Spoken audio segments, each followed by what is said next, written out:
SMV Nashville. Demetria Kaladimos and Dan Miller with the news. Rudy Kalis sports. And Bill Hall's weather. Next on Impact 4, a night owl in tennis shoes. 54 years old. Some people think this man is crazy. You might think so too. But this running man could care less. I'm Andy Pearson. You'll meet one of Nashville's fixtures in the middle of the night. Coming up next in Impact 4.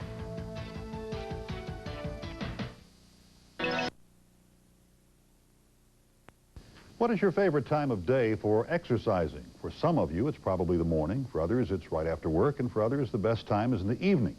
But one Nashville man says the best time for him to exercise is in the middle of the night, after he's been asleep for a couple of hours. Andy Pearson is here with Impact 4 and Nashville at Night. Where'd you find this guy? Well, it was one of those strange things. Gary Knox and I were out about 6 weeks ago with photojournalist Gary Knox. It was snowing outside. It was about 38 degrees. And I'm driving down West End 3 in the morning, can't go to sleep. And I look over and I see this man running with his dog. And I don't usually do this, but I yelled out the window at him and said, "Do you always run at 3 in the morning?" Well, you're about to see the answer. I found this 54-year-old man who's been a fixture of the night in Nashville since the 1970s.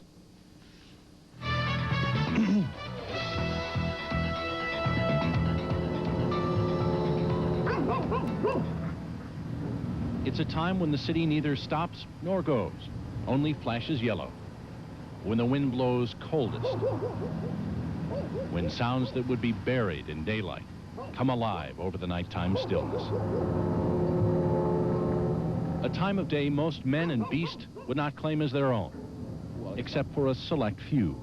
Hey, 2 o'clock until 4 o'clock, that's my time. If I'm in New York, if I'm in Chicago, if I'm in Phoenix, and I've been, you know, all these places, everywhere I am at this time of morning, I get up and I do me an hour and 25, 30 minutes. Move on, dog. I've been running since about 1976.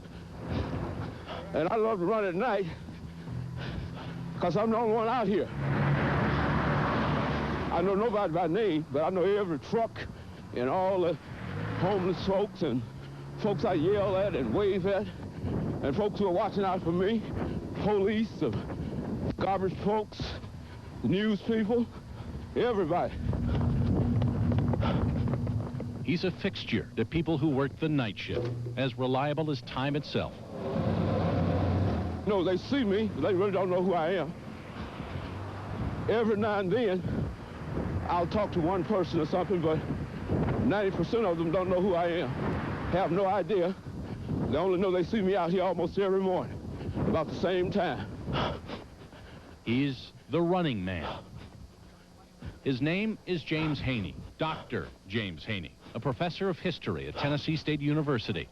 His weekly routine has been the same for 20 years. Move on, dog. I'm 54 years old. Feel like I'm 19. That's enough for me.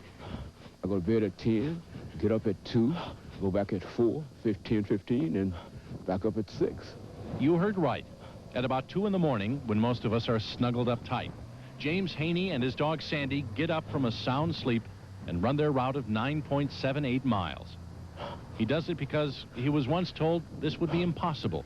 Back in 1975, my grandfather accidentally shot me in the leg with a .38 caliber pistol. Excuse me. And I was told that I would never be able to walk again unless I started to use the leg. And of course, as soon as I got out of the hospital, I started running around the yard here. And after a week of that in the yard, went down to the local high school. And after about 6 years of that, I decided to go downtown. You won't see him wearing headphones or taking his pulse. His shoes don't pump up. James Haney just runs. Down West End, past Vanderbilt. Morning. How you doing? Up and down the deserted streets of downtown Nashville. To the banks of the Cumberland River. Down to First. It's 9 7/8 of a mile down to the foot, all the way greeting and waving to people he's seen for nearly a third of his life. Man. How you doing this morning? Good, you? All right.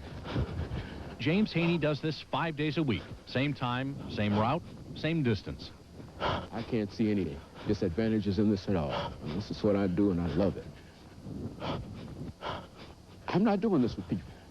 And if they think I'm crazy, well, I can appreciate that. I just believe in the human personality, and I believe that we can do anything that we want to do once we make up our minds to do it.